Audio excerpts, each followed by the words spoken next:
Allô, sœur. Allô, allô. Allô.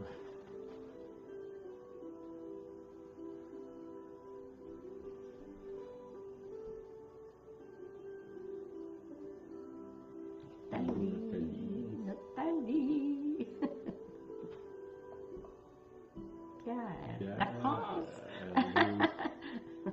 Cathy. Cathy. Oh, Cathy, Allô, Étienne. Daniel. Lison. Daniel, Yvon, Lison. Charles, Lison, Larose. Allô, les Lison, amis. salut. Bonsoir les amis. Monsieur Najot. Oui, Bonsoir à vous deux. on a fait un petit voyage rapide. On s'est transposé à Paris aujourd'hui.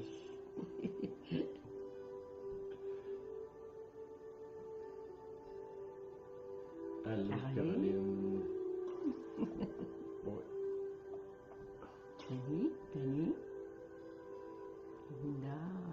Allô, Linda. Dani.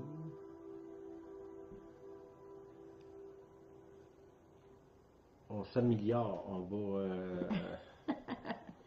J'ai d'autres choses qui s'en viennent, ça va être encore plus clair dans les prochaines semaines. Là. Mais là, déjà, on s'est amélioré. Ça fait plus beau que le vieux Alors? frigo. Allô, François. On s'embellit. Ouh, Denis. Salut, Pierre. Pierre.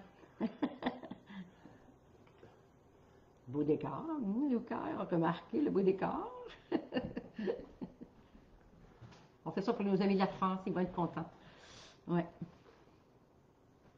Allô. Mélanie. Il est petit? Oui, il est petit.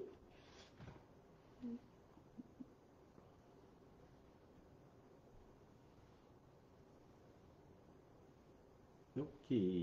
T'avais-tu quelque chose? Non, pas tout de suite. Pas tout de suite. OK. Ça va bien. On est en train de s'améliorer là, dans nos projections, vu que il semblerait que ça va durer longtemps. On va continuer quand même si on reprend les réunions. Je pense que Lundi soir. ça nous permet de rejoindre un paquet de monde qu'autrement on ne peut pas rejoindre. Puis en passant, bonjour aux gens de la France. Là. On a un petit décor pour vous autres, là, juste pour vous dire Qu'on ne vous oublie pas. qu'on vous aime. Qu'on vous aime. Bonjour aussi les gens du Québec, un peu partout. Là. Il y en a parmi vous qu'on pourrait dire on vous connaît pas ou on vous reconnaît pas. C'est Denis. bon. OK, j'avais des choses que je voulais partager à partir de 1 Corinthiens 3, au verset 1. Le titre, c'est avec quel matériau je construis ou je construis avec quel matériau. C'est l'apôtre Paul qui écrit une lettre à des gens de Corinthe. Corinthe, c'est une ville qui existe encore aujourd'hui. Paul écrit à ces gens-là, puis il veut leur exprimer des choses. C'est que je veux qu'on parle de ça à partir des matériaux qu'on construit. On construit notre vie. Si on est marié, on construit un couple. Si on est en affaires, on construit une entreprise. Si on est chrétien, on construit une église ou on construit le royaume de Dieu ou un ministère. On construit une famille. On construit des contacts. Il y a toutes sortes de manières de construire. On peut construire une maison. Mais ça prend des matériaux. Puis le Seigneur nous met en garde dans un des paraboles. Il dit, ben, quand tu construis pas sur le sable, construis sur le roc. Sinon, les intempéries du temps vont mettre en péril ce que tu construis. C'est vrai que dans tous les types de construction qu'on fait, on doit s'assurer qu'on a des bons matériaux, puis qu'on suit un plan. Bon, des fois, que la vie, c'est compliqué d'avoir des plans. Là. On a des plans, puis souvent, ça mène à nulle part. On confine les plans, voilà. C'est ça. OK, 1 Corinthiens 3, au verset 1.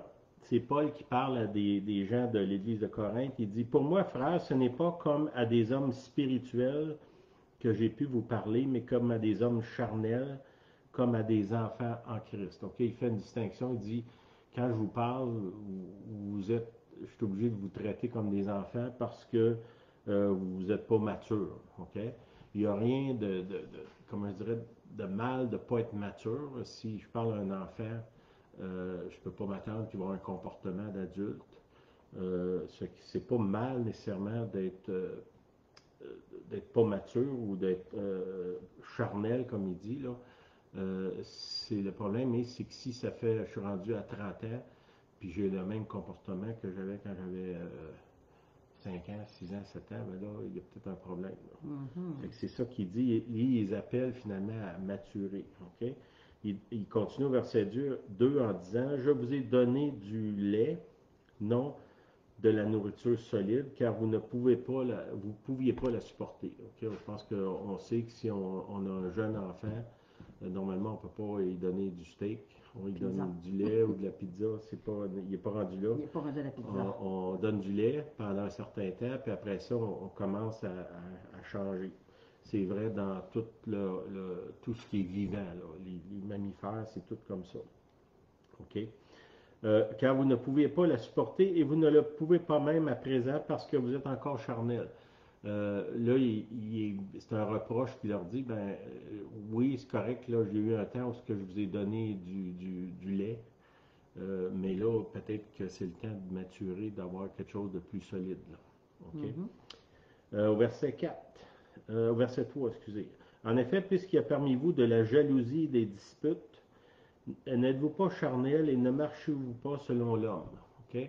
Là, il explique un peu sa définition finalement de ce que pour lui est quelqu'un qui n'est pas mature, il est jaloux, puis il y a des disputes. Okay? Les disputes, souvent, c'est relié au fait qu'on est jaloux. Beaucoup de disputes dans le monde. On est frustré parce que l'autre a quelque chose qu'on n'a pas. Puis ça, souvent, ça entraîne, puis c'est la racine de ça, c'est la jalousie. Puis là, il exprime ça, puis vous allez voir où je vous amène avec ça. N'êtes-vous pas charnel et ne marchez-vous pas selon l'homme, OK? Selon l'homme, dans le sens l'humain au lieu du divin. Vous marchez dans votre nature charnelle plutôt que de marcher dans la nature spirituelle. Si je suis ancré en Jésus-Christ, je ne peux pas être jaloux d'un autre parce que j'ai saisi que je suis unique et que l'autre est unique. Ça fait que je ne peux pas me comparer ou essayer de voir qu'est-ce qu'il y a de plus que moi ou qu'est-ce que moi j'ai de plus. Le fait qu'on est chacun de nous, on est unique. Quand on a un regard sur l'autre, puis on comprend que Dieu a créé cette personne-là d'une façon, il y en a juste une, Julienne. Heureusement. Mais même si des jumeaux sont quand même uniques, dans le sens que chacun d'eux a des caractéristiques uniques. Là. Okay? Ça, c'est important. On dirait qu'aujourd'hui, on voudrait que tout le monde soit pareil. Là. C'est pas Dieu n'a jamais eu ça dans son cœur. Si vous regardez dans la nature, les arbres, mettons, je prends un érable. Ben, il n'y a aucune feuille dans cet érable-là qui est pareille. Puis si je compare à tous les autres érables de la planète, il n'y a aucune feuille qui est pareille. Puis si je m'étends et je dis depuis que Dieu a créé les érables, il n'y a aucune feuille qui est pareille. Les flocons de neige, vous avez peut-être déjà entendu, il n'y a aucun flocon de neige qui est pareil. Puis ça, on pense, nous on vit là dans le nord, on a vu de la neige, des amoncellements sur des kilomètres, puis malgré ça, il n'y a rien, aucun de ces flocons-là qui est pareil. Ça fait que, nous, on est supposé être le joyau de la création. Hein, Dieu a créé tout le monde, la nature, les animaux, les plantes, les planètes. Puis à la fin, comme la cerise sur le gâteau, il a créé les humains. C'est que si nous, il nous a mis comme en haut de la création, on doit croire qu'on est encore plus distingué que les flocons de neige ou les feuilles des arbres. C'est que le fait que chacun est unique, ça devrait changer notre regard sur l'autre, puis arrêter de se comparer, puis tomber dans la jalousie, puis des disputes inutiles. OK. Quand l'un dit « moi je suis de Paul » et l'autre dit « moi d'Apollos », n'êtes-vous pas des hommes charnels, qui veut dire. OK, là, ce qu'il fait, Paul, il parle de lui-même. Apollos, c'est un de ses associés ou quelqu'un qui travaillait avec lui. Puis là, les gens, qu'est-ce qu'ils faisaient? Ils s'associaient à un groupe. Tu sais, moi, je suis un chrétien évangélique. l'autre il est catholique, l'autre il est baptiste, l'autre c'est un joueur de hockey, l'autre c'est un mécanicien. Puis là, bon, puis là, on s'associe à certaines personnes, ce qui n'est pas nécessairement mal. Mais là, ce qu'il faisait, c'est qu'il comparait en voulant dire moi, c'est l'apôtre Paul qui m'a emmené au Seigneur, bien plus important que toi, Apollos, qui t'a emmené au Seigneur. Puis là, il y avait comme une espèce d'orgueil religieux, un débat qui était là, une forme de jalousie, de dire comment ça que toi tu as eu ça, puis moi je l'ai pas eu. Puis là, puis on va voir plus loin dans le texte, ça dit que ça forme des sectes. OK? Là, on va aller, je veux parler des sectes en particulier aujourd'hui. Là. Qu'est-ce donc qu'Apollos, qu'est-ce donc que Paul, au verset 5, des serviteurs, par le moyen duquel vous avez cru, selon que le Seigneur l'a donné à chacun. Okay, Paul ramène ça en disant, c'est pas important qui t'a amené au Seigneur, moi je suis pas plus important que Julienne, que Julienne n'est pas plus importante qu'un autre. C'est, dans le fond, c'est juste des outils, des moyens que Dieu a utilisés pour amener des gens au Seigneur. On n'est pas particulier dans ce sens-là. Okay? On est unique, mais on n'est pas mieux un que l'autre. Okay?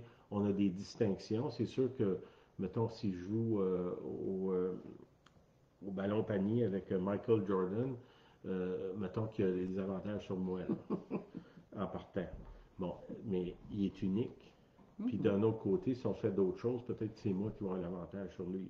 Pas dans le sens de compétition puis de savoir qui est le meilleur, mais le fait que chacun a eu des talents, des dons, des capacités, on doit vraiment arriver à comprendre et à accepter nos différences. Okay? Puis les chérir. Hein? Je suis certain que le Seigneur est content que c'est pas tout le monde sur la planète qui me ressemble. Ça fait longtemps que la planète serait détruite.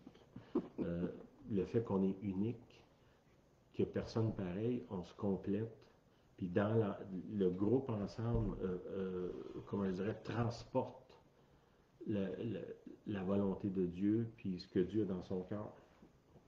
OK, au verset 6, Paul il dit, j'ai planté, Apollos a arrosé, mais c'est Dieu qui fait croître. Okay? Paul, ce que j'aime, c'est qu'il ramène ça à Dieu. Tu t'auras beau planter et arroser tant que tu voudras. Si Dieu n'est pas là pour intervenir, il n'y aura pas de croissance. Ça, c'est important qu'on comprenne parce que bon, nous, on est des pasteurs ou des ouvriers dans l'Église.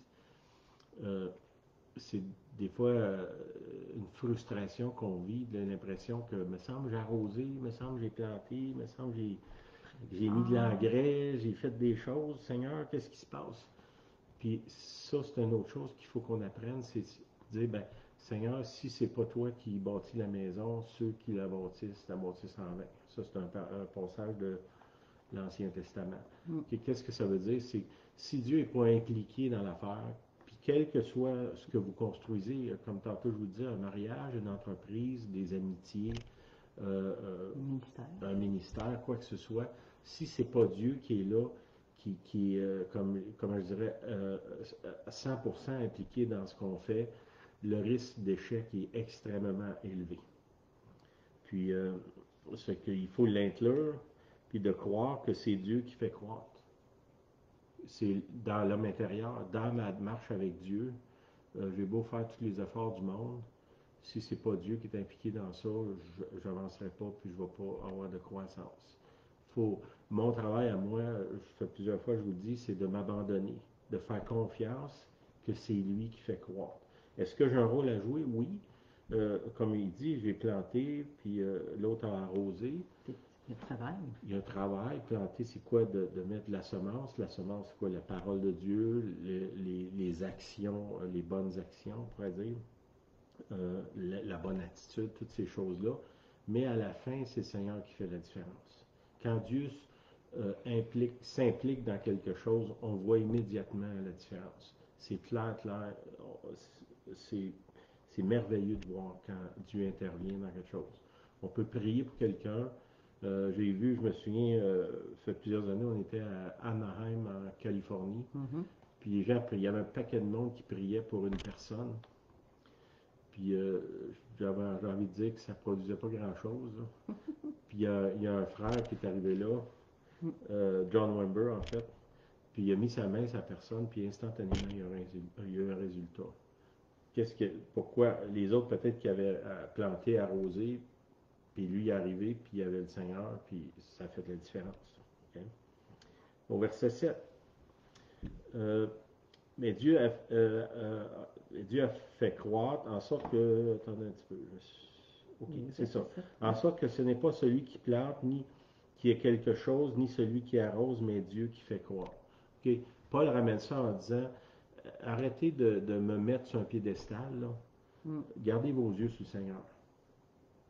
Puis ça, c'est important, autant de la personne qui reçoit des louanges, là. Merci parce que tu as prié pour moi, merci, merci, merci. C'est bon là, de remercier, je pense que c'est important, mais que la personne ne recherche pas cette approbation-là d'elle-même. Hein? Ça dit que les autres te louent. Ouais, que les autres te louent, non pas ta propre bouche. Ça, c'est un proverbe. Hein? Ouais. Si, ça, c'est important qu'on ne recherche pas ça. On ne doit pas le rejeter, mais on ne doit pas le rechercher. Puis si quelqu'un prie pour nous autres, ben on doit croire que c'est Dieu qui a fait le travail. La personne, elle est impliquée là, quand même, mais c'est le Seigneur à la fin. OK. Celui qui plante et celui qui arrose sont égaux. Okay? Dans le Seigneur, si moi, mettons, je finance un ministère au Mexique, comme on fait actuellement, la récompense, elle va être la même pour moi que les gens là-bas qui servent. Pourquoi? Parce que Dieu me demande d'être ici, de financer ça. Il ne me demande pas d'être là-bas. Non. Si je m'en vais là-bas, probablement que je vais mettre le trouble parce que je ne suis pas appelé là. Mais j'ai un rôle à jouer dans ce cas-là de financer. Ça peut être quelqu'un qui est caché dans son sous-sol ou dans son garde-robe, puis il prie pour un autre. Puis l'autre qui est là, puis il y a un ministère public qui est flamboyant, on pourrait appeler ça de même.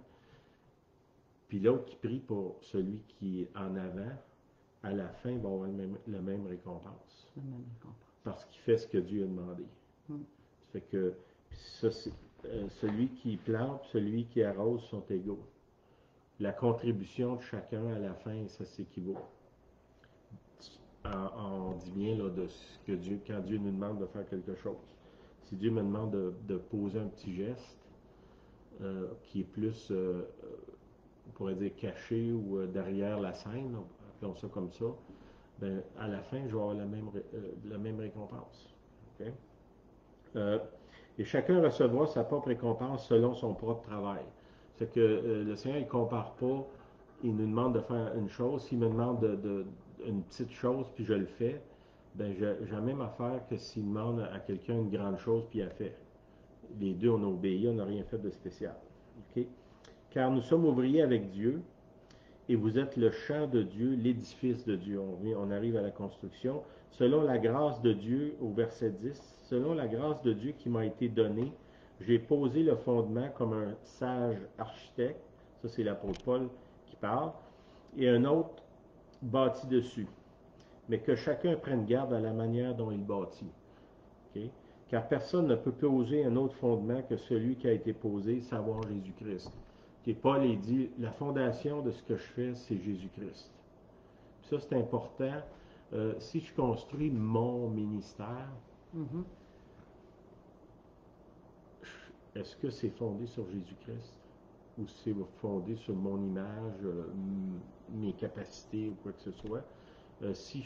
Quoi que ce soit que je construis, est-ce que c'est fondé sur Jésus-Christ? Puis on doit ramener ça, nettoyer la place, puis poser le fondement. Paul, il dit, j'ai posé un fondement, puis faites attention avec quoi vous remettez par-dessus. Revenez pas en arrière, posez pas un autre fondement, c'est Jésus-Christ le fondement. Tout ce qu'on fait doit être ramené à Jésus-Christ. Inclure Jésus-Christ dans tout ce qu'on fait. Okay, quand je dis Jésus-Christ, là, vous comprenez que le Père, le Fils, le Saint-Esprit sont un, ils n'ont pas de division comme nous autres, on est divisés, là. Que je prie le Père ou le Fils ou le Saint-Esprit, c'est la même chose. Que j'arrive à avoir ce fondement-là, que je sois fondé en Jésus-Christ, mes pieds sur le roc. Le roc, c'est Jésus. Puis il faut qu'on arrive là.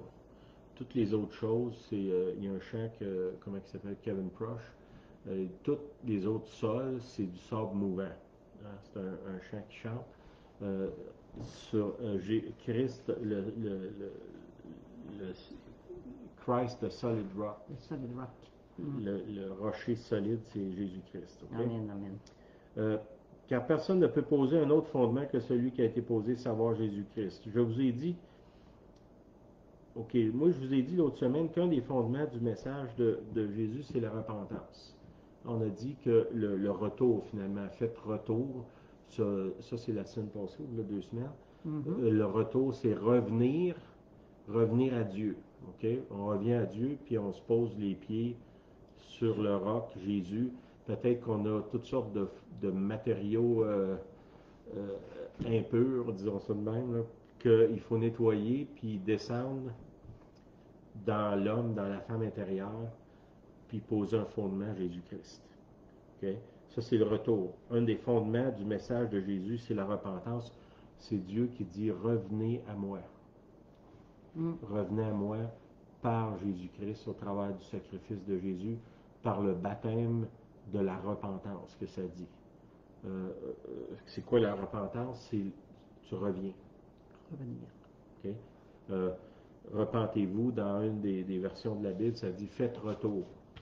Retournez, reviens à la maison. Hein, c'est comme on disait quand on était jeune, envoyez à la maison.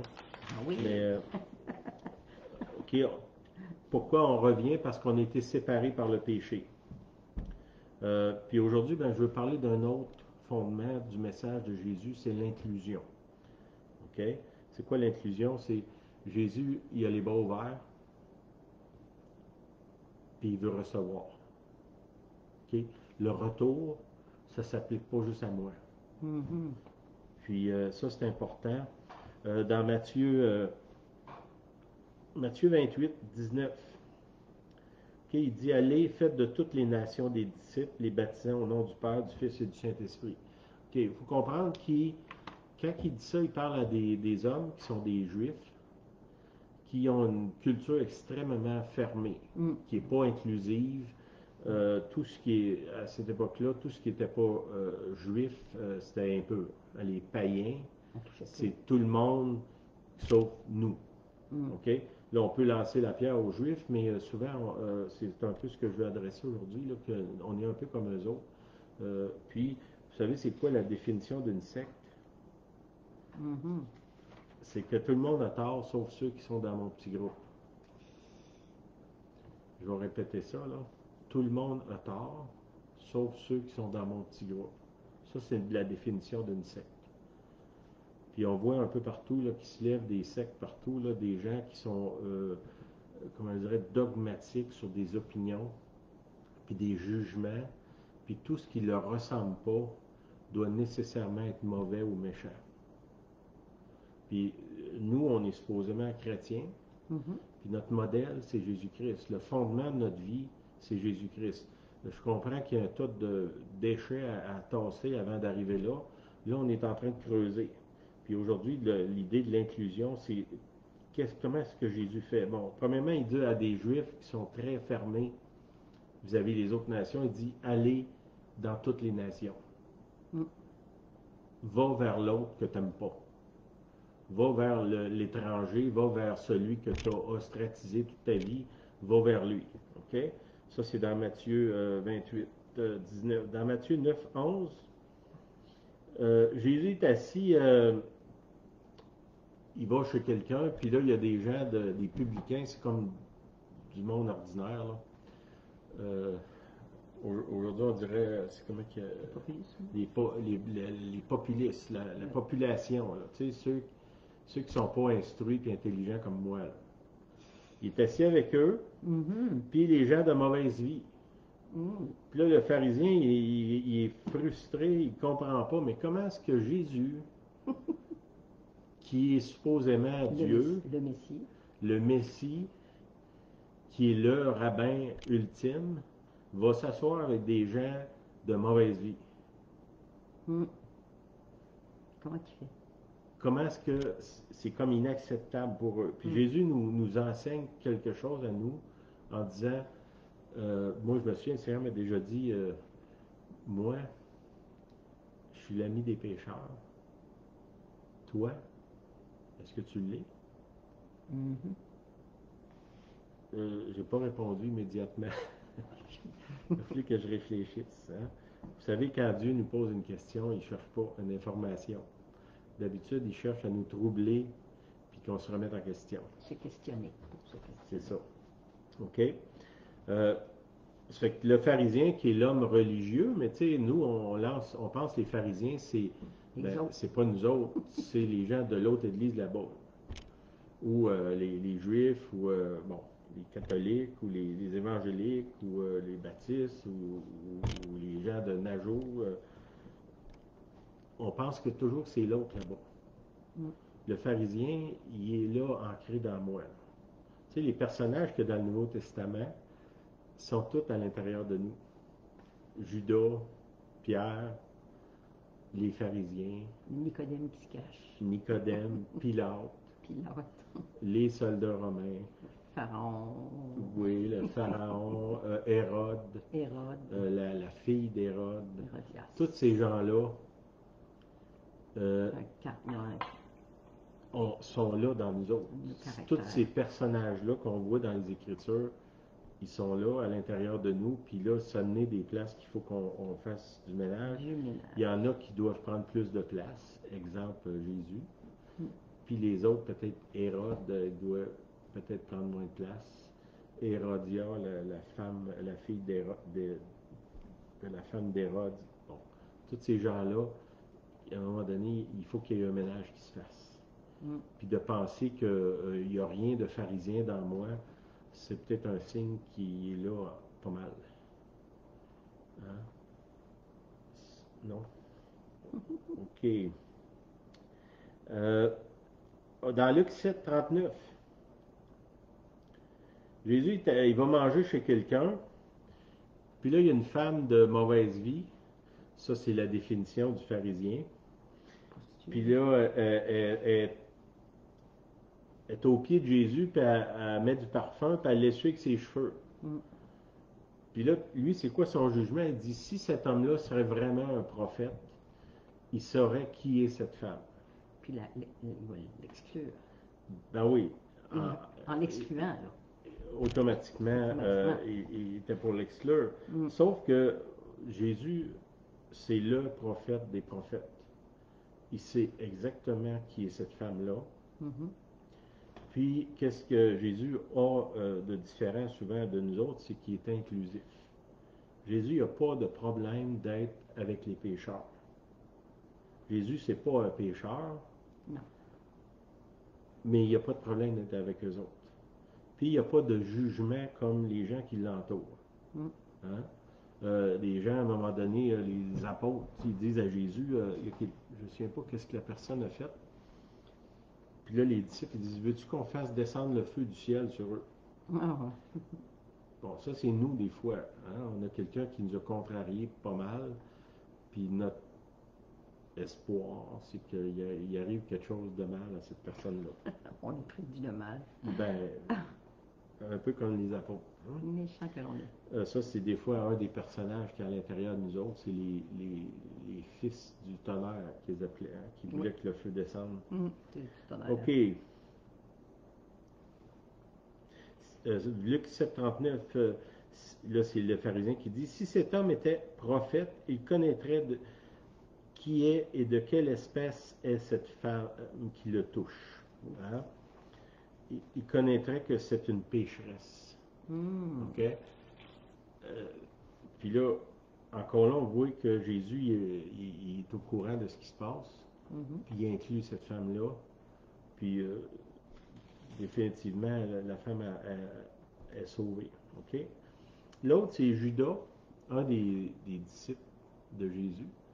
Jésus savait depuis le début que Judas, il volait dans la caisse, puis qu'il était pour le vendre en plus à la fin.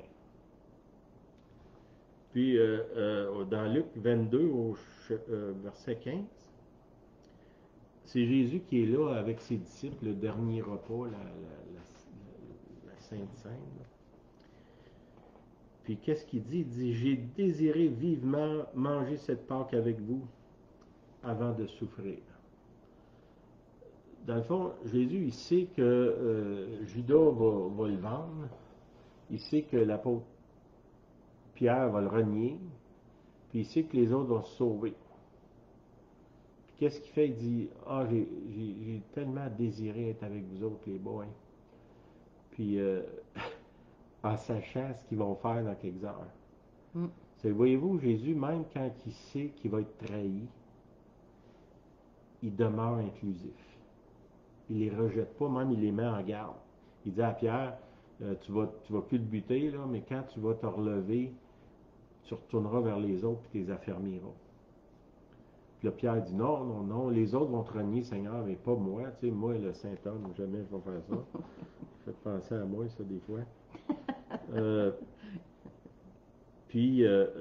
Mais Jésus le rejette pas. Il l'avertit, puis il donne même une directive. Il dit, tu vas tomber, là, mais tu vas te relever, puis après ça, j'aimerais ça que tu y ailles vers les autres. OK? Fait que, pourquoi je vous nomme tous ces gens-là, c'est pour montrer que Jésus est inclusif. L'autre qui est un peu... j'ai deux autres passages. Un c'est les rois mages, c'est au début de l'évangile de Matthieu puis de Luc. Matthieu plus. Les rois mages, là, c'est des gens d'une religion païenne.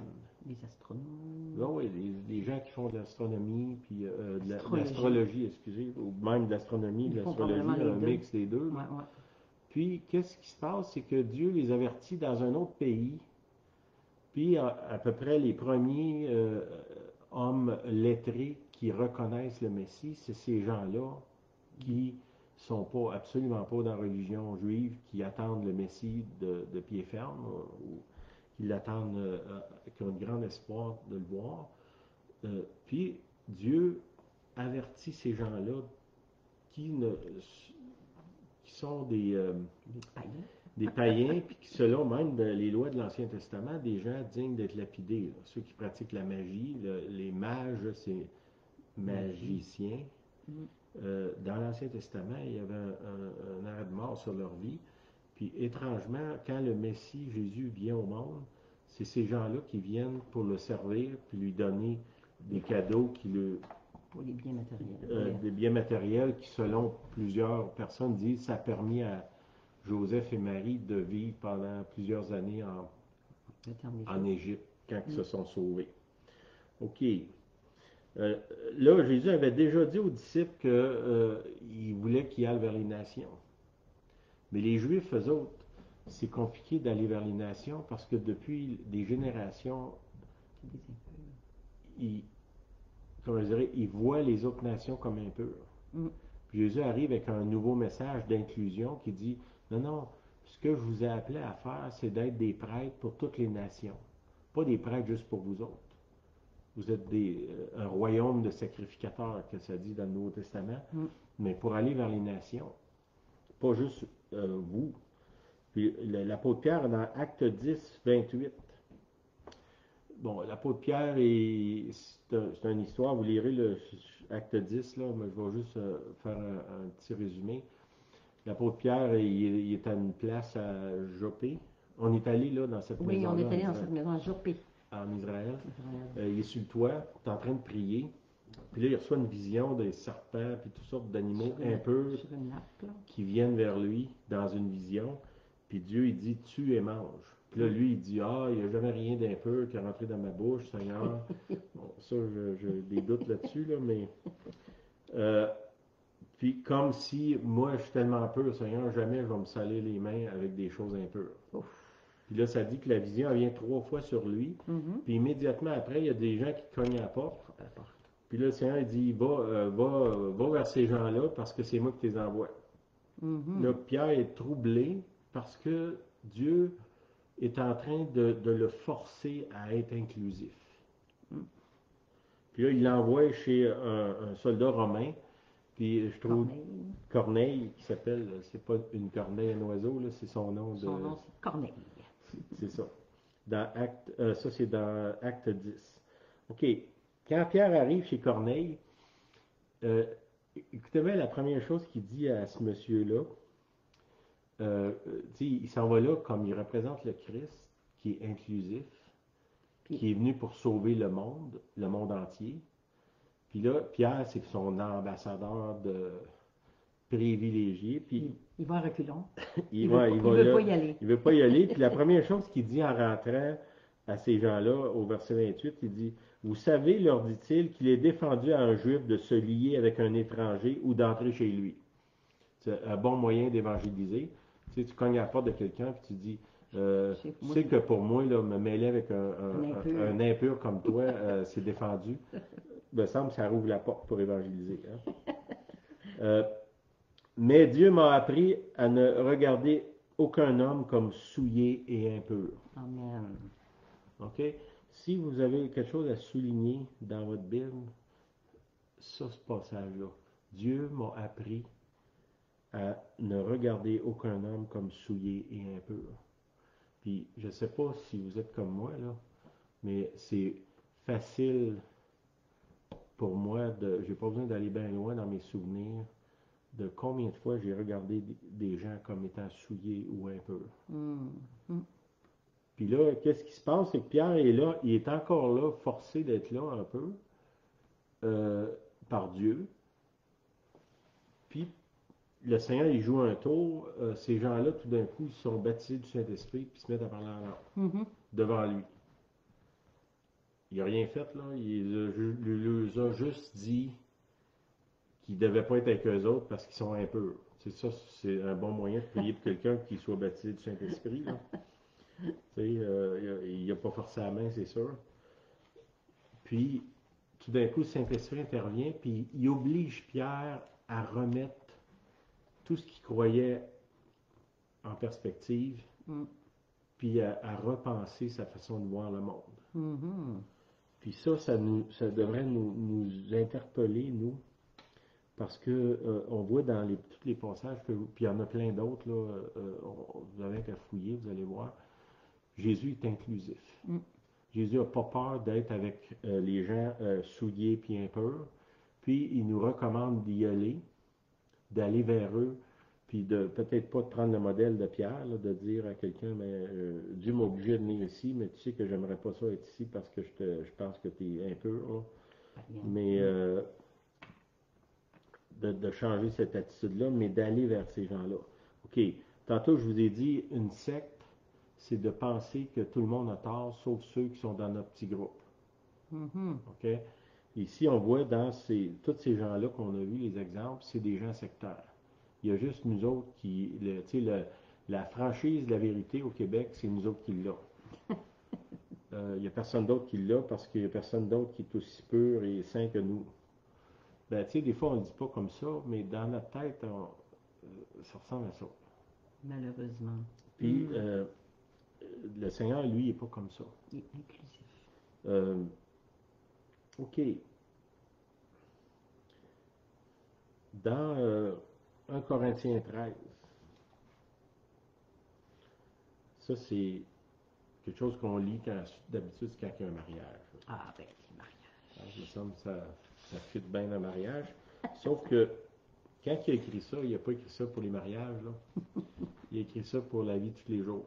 De tous les jours. Tu sais, après la noce, là, tu sais, quand ça fait 2 ans, 3 ans, 4 ans, 5 ans, 40 ans que tu es marié, là, c'est encore applicable, ça. Là. 1 Corinthiens 13. OK, il dit la charité est patiente. Hein? Déjà là, ça fait mal. Ça commence mal. Elle est pleine de bonté. La charité n'est point envieuse. Hein? La charité ne se vante point. Elle ne s'enfle point d'orgueil. Elle ne fait rien de malhonnête. Elle ne cherche point son intérêt. Elle ne s'irrite point. Elle ne soupçonne point le mal. Bon. je veux m'arrêter sur ce passage-là. Il y a actuellement un mouvement dans le monde là, qui est en train de se lever, même au Québec, de gens qui, comment je dirais, ont, ont comme prérogative de trouver ce qui est mal dans les autres. Puis j'ai envie de dire que c'est une nouvelle religion là, qui est en train d'influencer beaucoup de chrétiens. Puis selon le passage ici, ça c'est la Bible. Là. C'est pas moi qui écris ça. Là. Livre de référence. C'est la référence qu'on a pour construire notre vie. On parle de construire. Mm. Ben, si je passe mon temps à soupçonner le mal dans les autres, je ne marche pas dans la vérité de l'Évangile. Non. C'est que de constamment soupçonner, mettre en doute les intentions des autres. Puis je comprends bien là, qu'il y a des gens qui ont des mauvaises intentions. Pensez à Jésus, là, il est en train de manger avec Judas qui va le vendre dans quelques minutes pour se faire crucifier. Là. C'est que si tu parles de complot, là, ça tu en as tout un. Là. Qu'est-ce que Jésus fait? Il mange avec lui jusqu'à la fin du repas. Puis aimer. Puis mon modèle, là, c'est Jésus. Puis si je sors de ça, je m'éloigne de l'Évangile. On s'expose plus au mensonge. Ben oui. Mm. Puis ça, c'est, je vous dis, là, soyez sur vos gardes de commencer à trouver.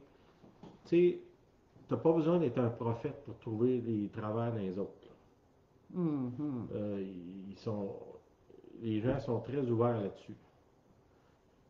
Puis quand il dit ici, l'amour ne soupçonne point le mal, ça ne veut pas dire qu'elle ne le voit pas. Elle ne le soupçonne pas. Donc, Elle ne cherche pas le mal. ses pensées sont pas dans le mal. Ça fait penser à un film qu'on écoutait avec nos enfants quand ils étaient jeunes, les Pollyanna. Pollyanna. Un vieux film de Walt Disney. Puis la petite fille a dit, il y a justement un prédicateur qui est tout en train de faire peur à son monde dans ça. Il parle de l'enfer, puis la colère de Dieu va venir sur vous, puis c'est ce genre de choses-là. Puis elle a dit au prédicateur, elle dit, ça serait pas bon qu'on cherche le bien dans les autres.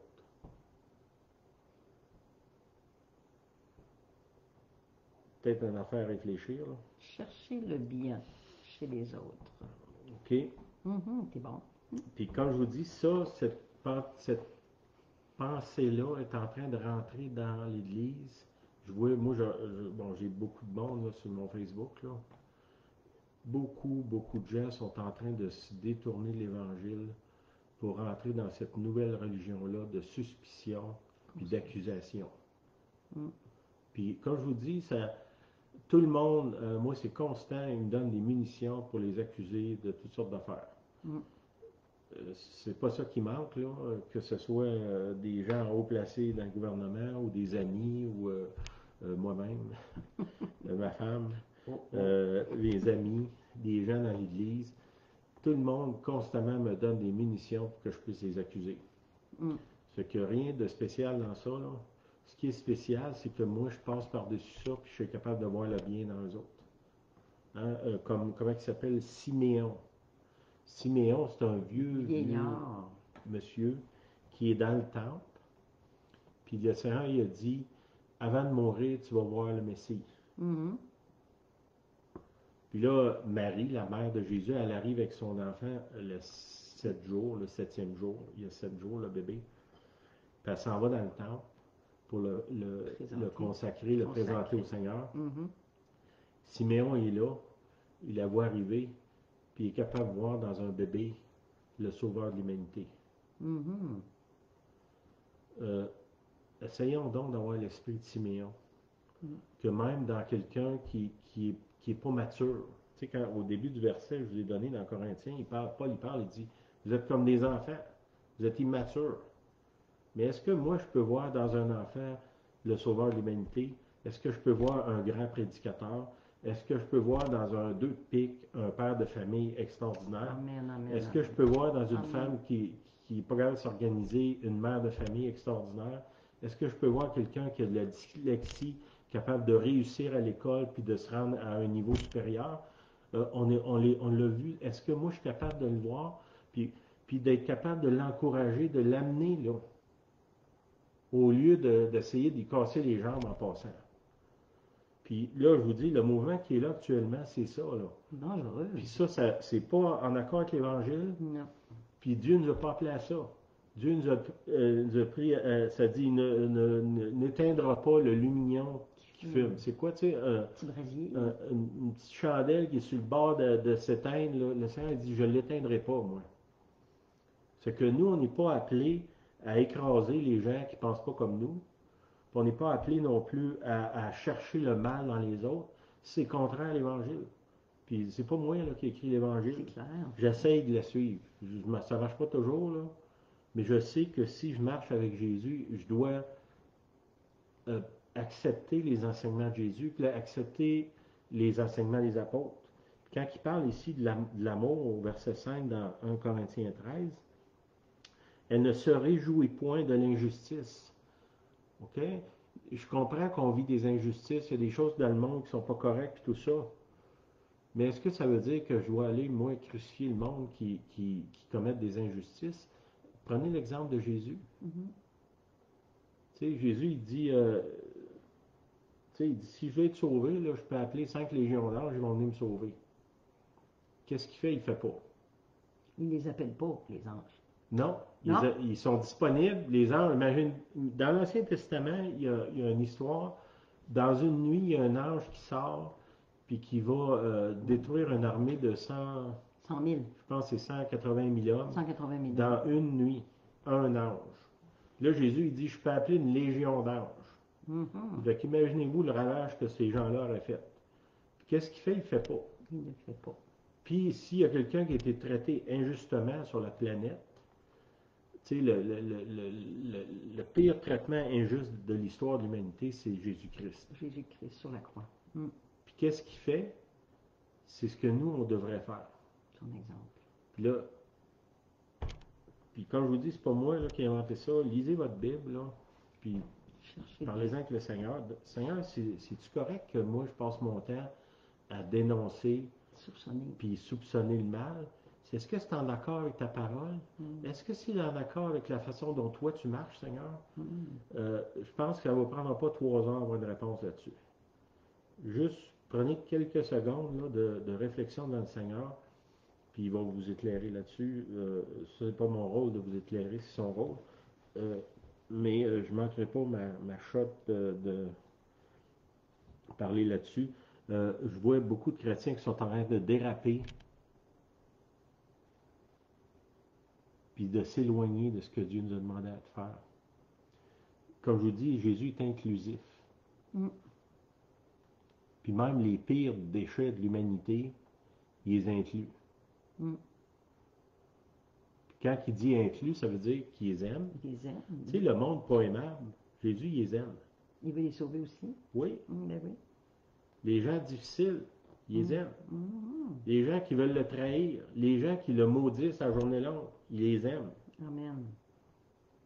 C'est que nous autres, notre modèle, c'est qui? C'est Jésus. OK? C'est pas moi, là, parce que moi, je suis pas un bon modèle. C'est lui, le bon modèle.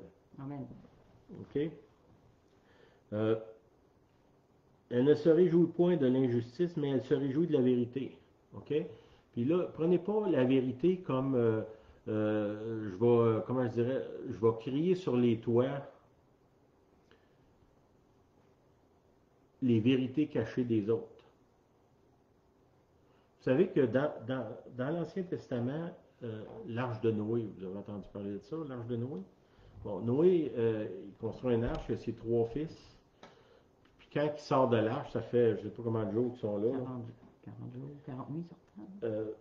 Ils ont été longtemps dans l'arche. Puis là, il sort de là, puis là, Noé trouve de la vigne, il se fait du vin, puis il se saoule. OK? Puis il est sous, il est couché nu dans sa tente. Puis là, il y a un de ses fils qui le voit nu, puis il se moque de lui. Puis les 2 autres, ils rentrent de reculons avec un vêtement pour ne pas voir la nudité de leur père, puis ils le couvrent. Ils vont le couvrir. OK? Bon, celui qui l'a regardé, puis s'est moqué de lui, il a été maudit. OK, ça nous parle à nous autres de dire, quand quelqu'un est d'une mauvaise position, là, genre il est sous-mort, tout nu à terre, là, Tout croche. ben, au lieu de rire de lui, va le couvrir. L'amour. Parce que sinon, tu es en danger d'amener une malédiction sur toi. Ce que Dieu nous appelle à faire comme les fils de Noé, là. Couvrir. Couvrir la nudité de l'autre. C'est quoi la nudité? C'est souvent quand les gens s'exposent euh, quand ils ne devraient pas. Hein? Ça peut être dire des choses que tu n'aurais pas dû dire, de faire des choses que tu n'aurais pas dû dire, de faire des erreurs. Là, beaucoup de ce qui est, les attaques actuellement sont dirigées vers les gens qui nous dirigent. Là. Et oui. Ça se peut-tu qu'ils font des erreurs? Je pense bien. Est-ce que moi, mon appel comme chrétien, c'est d'aller leur arracher le linge pour leur montrer leur nudité devant tout le monde? Pas sûr. Couvrons les fautes. Prenons plutôt le modèle de Noé. Là. Couvrir. Comment est-ce qu'on peut couvrir? Premièrement, c'est, je vois la sœur qui dit médisance, là, calomnie, d'arrêter ça. Après ça, de prier. Prier pour eux autres. Oui. Quand je prie pour quelqu'un, c'est, tu sais, je prie pas pour juste le monde qui sont corrects, là, sinon je ne prierai pas jamais. Là. C'est pas, Jésus, il dit, c'est pas ceux qui sont dans bonne santé qui ont besoin d'un médecin, c'est ceux qui sont malades. Bon, ceux qui prennent les mauvaises décisions, ils ont besoin de prière. Ils sont malades, on pourrait dire ça comme ça. Ils ont-ils besoin que je les dénonce? Peut-être pas. Ils ont juste leur conscience qui les accuse constamment. OK. Je ne veux pas m'étendre trop là-dessus, là, mais je vous mets sérieusement en garde. Accrochez-vous à ce que le Seigneur nous demande dans l'Évangile. Si on est pour construire quelque chose qui va durer, ça ne doit pas être construit sur les soupçons et les accusations. Le Seigneur ne nous a pas appelé à ça, il nous a appelé à couvrir, à inclure, à aimer sans condition. Jusqu'à combien de fois pardonnerais-je à mon frère, Seigneur? 7 fois. Il n'aurait jamais dû poser sa question-là, lui. Le Seigneur dit 7 fois, 70 fois. Ça, c'est le modèle qu'on a, c'est Jésus. Est-ce qu'on suit ça à la lettre? Non. Mais c'est vers ça qu'on tend. N'allons pas dans l'autre direction. Puis si on est dans un groupe ou une conversation, ben soyons pas celui qui remet du gaz sur le feu. C'est pas, nous, si on est dans le ministère de l'inclusion, appelons ça de même, ben ne soyons pas ceux qui sont, le mot secte aussi, une des définitions, c'est ceux qui séparent, ceux qui divisent. Fait que, tu sais, là, je pense, tu n'as pas besoin d'être un génie là, pour savoir que notre société est divisée comme jamais. Là. Ben, notre appel aujourd'hui, c'est peut-être d'essayer de l'unir. Demander au Seigneur, premièrement, de déterrer les vidanges qu'il y a dans nous autres par rapport à tous nos jugements. Là. Comme je vous ai dit, les personnages qu'il y a dans le Nouveau Testament, puis même dans l'Ancien, sont tous là à l'intérieur de nous autres. Bien cachés. Oui. Malheureusement. C'est ça. Fait que, il faut les déterrer, les ôter. Il y en a qu'il faut lui laisser plus de place. Puis là, on va arriver à une place où est-ce qu'on va être fait de nous des ouvriers de paix. C'est ça? En autant que cela dépend de vous, soyez en paix avec tout le monde. Bon, soyez, tu sais, je ne sais pas, vous avez déjà lu il y a un vieux livre d'Astérix, La Zizanie. Il y a un gars qui est là, que lui, partout ce qu'il va, tout le monde se met à chicaner. Je ne sais plus son nom, il doit avoir un nom bizarre, il y a tout le temps des noms drôles, les autres. Partout, n'importe qui est autour de lui, il est capable de faire que ces gens-là se chicanent. La zizanie. Ben, allez voir je sais pas, en quelque part, là, le vieux livre de Astérix, La Zizanie. Bon. C'est pas la Bible, là, mais ça parle. Mais qu'on ne soit pas ceux-là, mais qu'on soit plutôt des gens qui rassemblent, qui essayent de modérer, qui essayent d'unir. Inclure. Qu'est-ce que c'est? Inclure. Inclure, oui, c'est ça. OK. Elle ne se réjouit point de l'injustice, mais elle se réjouit de la vérité. Elle excuse tout. Oh, ça, c'est dur, hein? Excuse tout, croit tout. espère tout, supporte tout. Ça, c'est le verset 7. Ça, c'est lourd, hein? C'est vraiment lourd. Excuse tout. Crois tout. Ça, nous, dans notre monde, on dirait ça, c'est le summum de l'imbécilité, là. Mais ça se peut-tu que le Seigneur est plus intelligent que nous autres quand il nous dit de faire ça? Puis si on ose le faire,